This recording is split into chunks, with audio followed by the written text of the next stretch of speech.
Section 132 Indian evidence act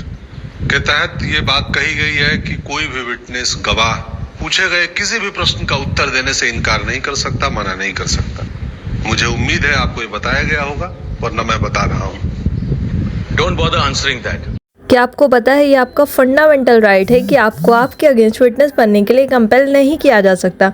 क्योंकि article 20 सब close 3 of constitution आपको ये राइट प्रोवाइड करता है। और आपके इसी फंडामेंटल राइट को कहा जाता है राइट अगेंस्ट सेल्फ इंक्रिमिनेशन। और आप ये भी जानते हैं केस में पूरे सच को बाहर लाने के लिए विटनेस को एग्जामिन किया जाता है। और जैसे आपने अभी देखा, section 132 of Indian evidence act and section 137 of भारतीय साक्ष्य अधिनियम के तहत एक गवाह यानी कि विटनेस किसी भी प्रासंगिक मतलब रेलिवेंट क्वेश्चन मतलब सवाल का जवाब देने से मना नहीं कर सकता, चाहे फिर उस सवाल के जवाब की प्रवृत्ति मतलब नेचर ऐसा है कि उस सवाल का जवाब दिया गया तो उस गवाह को कोर्ट की नज़र में दोषी बना सकता है, अपराधी बना सकता है या किसी दंड के लिए उजागर करने की प्रवृत्ति रखता है। उस केस में भी एक विटनेस को इस तरह के क्वेश्चन का आंसर देने के लिए कंपेल किया जा सकता है। तो आपने यहाँ देखा होगा, एक तरफ भारतीय साक्ष्य अधिनियम और इंडियन एविडेंस एक्ट के सेक्शंस कह रहे हैं कि हम एक विटनेस को किसी भी रेलिवेंट क्वेश्चन का आंसर देने के लिए कंपेल कर सकते हैं, भले ही जवाब ऐसा हो जिसको देने से उस विटनेस के अगेंस्ट एविडेंस क्रिएट हो सकता है। दूसरी तरफ हमारा फंडामेंटल राइट हमें एक कह रहा है हम किसी भी पर्सन को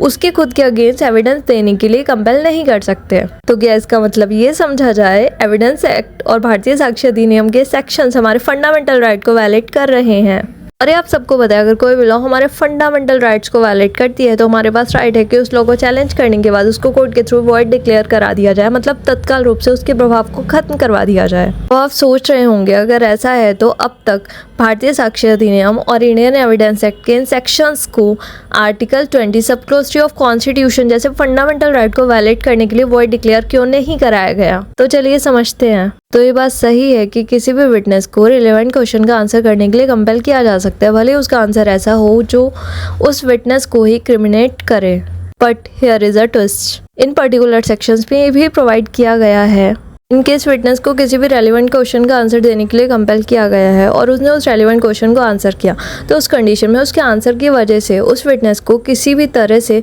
अरेस्ट, क्रिमिनल प्रोसिक्यूशन के लिए लायबल नहीं डिक्लेयर किया जाएगा। उसके साथ इनके किसी भी फ्यूचर क्रिमिनल प्रोसीडिंग में उस आंसर को विटनेस के against as an evidence prove नहीं किया जाएगा। एक विटनेस को कंपेल करने के बाद उसके थ्रू दिए हुए ऐसे आंसर के जो आंसर उसको क्रिमिनेट भी कर सकता है लिमिटेड यूज़ की वजह से, ये सेक्शंस किसी भी फंडामेंटल राइट को वैलिड नहीं करते हैं। इनकेस किसी विटनेस को कंपेल करने के बाद उसके थ्रू किसी रेलिवेंट क्वेश्चन का आंसर दिया गया और वो क्वेश्चन का आंसर ऐसा था जो उस विटनेस को क्रिमिनेट कर सकता है, तो उस कंडीशन में उसके अगेंस्ट इन फ्यूचर सिर्फ एक तरह की क्रिमिनल प्रोसीडिंग चलाई जा सकती है जो इस सेक्शन का एक्सेप्शन है।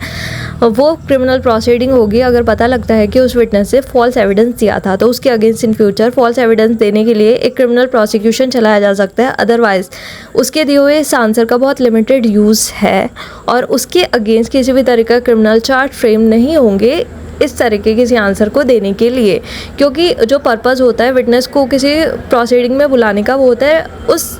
केस में ट्रुथ का पता लगाना और ना कि उस विटनेस को एज अ क्रिमिनल एस्टैब्लिश करना।